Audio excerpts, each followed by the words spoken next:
Welcome to day 14 of your quest. We're going to look today at the world you live in and how you live in it.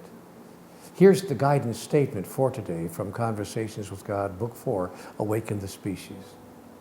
An awakened species would never do anything that could potentially damage or harm the physical environment that supports the members of the species when they are physicalized. Humans in an unawakened state often do so. Once again, this is something that I know as a conscious person that you're already doing. I don't have to sit here and pontificate with you about protecting the environment. But this program that we have called The Quest is not so much about inviting you to new behaviors as it is about challenging you to raise the consistency of your present behaviors, to raise them to the level of mastery. As you know, if you've read Book 4 in the Conversations with God series, oh, and by the way, if you have not done so yet, I encourage you to do so because this entire program is based on the messages in that book. The text of this latest dialogue is built around a specific invitation. It is, as I shared with you on an earlier day of your quest, the same invitation that's extended to you as a participant in the program. It's a challenge that I believe has been placed before you by your own soul. The challenge to rise to the level of an exemplar, modeling behaviors that would inspire those close to you, and in that way, awaken the species. So right now, you have a chance to look at any of your last behaviors, any final habits, any holdover patterns from your past that you have yet to release or let go of, that you may still choose to alter or correct. So right now, you have a chance to look at any of your last behaviors, any final habits, any holdover patterns from your past that you would like to release or let go of. You still have a chance to alter or correct some of those behaviors with regard to the way you're interacting with the environment and in what you may be able to do on a larger scale to help protect the environment. Let me take a moment here to give you some examples of how I think all of us can move to the next level in this. Looking at my own life, I thought I was living as a pretty conscious person. I don't see myself as running around damaging the environment at every turn, but I just wanted to see how well I was really doing. So I went online and I typed in a few simple words into one of the search engines. The 5 words I typed in: ways to protect the environment. That's pretty simple, right? To my surprise, a long list of resources popped up on my screen. List after list appeared, each of them from a different organization, each of them offering wonderful suggestions on ways that I could move to the next level in helping our planet to survive the onslaught of 1 billion human beings, the majority of whom may not be consciously avoiding doing any damage or causing any harm to the environment in which we all live. I'm going to read some of those to you now, and let's take a little test together, because I know that you too are a conscious person. I know that you too are not going around carelessly and deliberately injuring the environment. Frankly, I don't think that any of us are doing that on purpose, deliberately, but there are things that we may be failing to do that we could do, some of them rather easily and without a great deal of effort, to protect the air, the land, and the sea around us. So let me just give you some examples. Let's have a little fun here and take a little test. How many of these things are you now doing? Use compact fluorescent light bulbs. They can save tons of energy, and they last 8 times longer. Shut things off. Don't leave the sound system on all day and all night if you're not using it. Switch off the lights while you're at it when you leave the room. I mean, every time you leave the room, even if you know you're coming back in a short while. That may seem like a small thing, but if everybody did it, it would create a remarkable worldwide energy savings. Walk or cycle. Driving is one of the biggest causes of pollution. I'm sure you know that. If you're going just a short distance, why not walk or bicycle? If your destination is further away, see if you can take public transportation. If possible, try carpooling to work or events, or even to the grocery store on regular days. If no one's going your way, join or start a local car share program to find a passenger. Here's another good clue.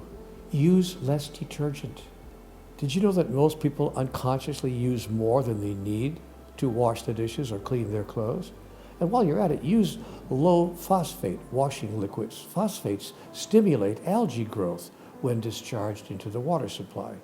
That lowers oxygen level and kills plants and fish. Oh, and speaking of washing things, only use the dishwasher when it has a full load. It uses 12 gallons of water, whether it's full of dishes or not.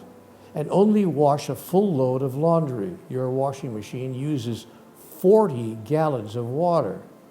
Run it on full, or adjust the water level to the size of your load. Here's another idea: collect rainwater. Not every ounce of water you use has to come out of the local water supply or even out of your own well. Rainwater can be used for a lot of things. So how are we doing on the test? Are most of these suggestions part of your behaviors? Here are some more from the Environmental Protection Agency of the state of Ohio in the United States. First, some ways to make sure we are continuing to have clean air. Getting ready to paint your house? Use only latex paint. Oil-based paints release hydrocarbon fumes. And by the way, donate your leftover paint to a community project. Most people fail to use as much as a half gallon or 6.2 liters of the paint they buy each year. Multiply that by the number of people who buy paint, and we're talking about eliminating a lot of waste. Get your car tuned up. It'll get better gas mileage and emit fewer pollutants. And when you buy gas, don't top off the tank. Overfilling causes spills that release hydrocarbons and other toxic chemicals into the air. Here's another good idea. Water your lawn in the early morning when the water will soak in and not evaporate in the heat of the day. And remember that established lawns need only 1 inch of water a week, and the sidewalk and the driveway don't need any. Set your sprinkler to keep the water on the lawn. Use that rainwater you collected to wash your car. Have a couple of extra buckets nearby to rinse it off. And use a broom to clean your driveway and sidewalk instead of spraying with a hose. Don't let water run while you shave or brush your teeth. Turn it on only when you need it. Every minute the faucet runs, 5 gallons of water go down the drain. Did you know that? Take a shorter shower and install faucet aerators. You can cut your water usage by up to 6%. Keep the land clean by carrying everything that can be taken to the recycling center. Take a canvas bag to the grocery store and reuse it every time you shop, and say no to plastic bags as much as possible. Use both sides of your copy paper. Set your copier and use your printer in a way that makes double-sided copies wherever practical, and you'll substantially reduce your paper use. Oh, and here's another idea. Use rechargeable batteries. Many batteries contain metals that are better kept out of landfills. If you're noticing that some of these ideas are suggestions you've often heard but simply do not do, or do not do on a regular basis, this is your chance to move up to the next level and become a real protector of the planet on which you live. It's sometimes hard to convince people that these kinds of conservation measures can really produce any serious outcomes or actually generate meaningful results. And the truth of it is that if only 1 or 2 people do use them, they can't and won't produce meaningful results. But if more and more people use them, and if eventually we can reach critical mass in the number of people who use them, then the upshift in the quality of our ecology can be enormous. The fastest way to create critical mass, if you have an interest in doing so, is to allow yourself to be a model of the behaviors that can produce it.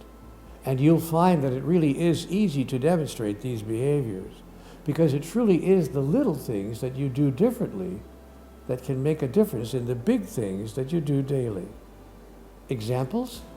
Well, the Guardian newspaper, published in Great Britain, offers its own list of 50 on its internet site. Here are a few of those. Wrap gifts in fabric and tie them with a ribbon. Both are more easily reusable. Drive slower and you'll use 25% less fuel. Use airtight food containers, which can be reused. Obviously, sandwich bags and plastic wrap can't.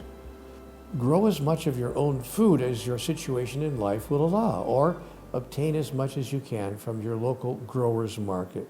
So energy is not wasted on long-haul transportation to get food to you. You see what I'm saying? We're talking about small things here, really small things that are easy to do. For instance, grow plants to give to friends instead of cut flowers.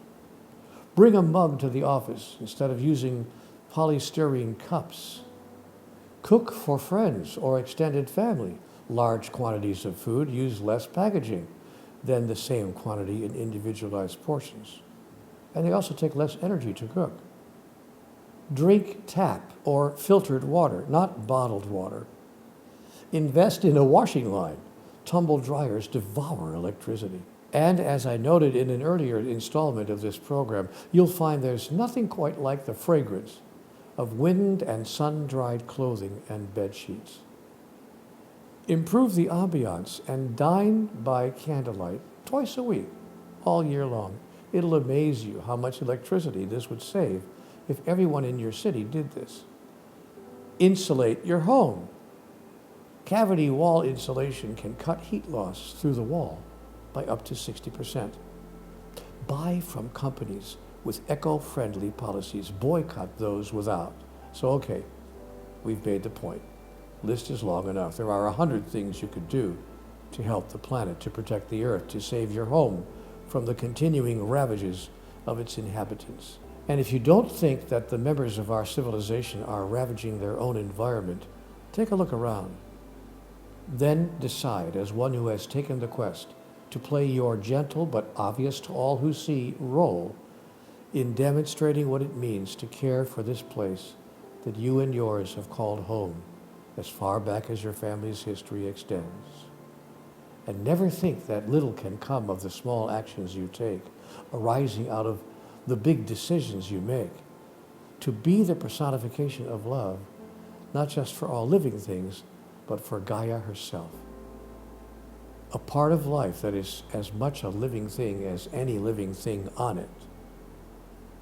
Now then, today's assignment. Number 1, do something specific in the next 24 hours to protect and preserve the environment in which you live, be it in your home, your neighborhood, your community, or the world at large.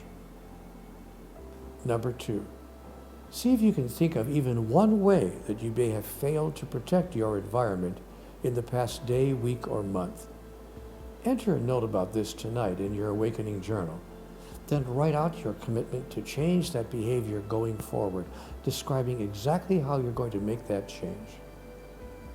Number 3, challenge yourself to find at least 4 things other than clothing that you can dispose of or recycle in an ecologically safe and sound way, and do that today.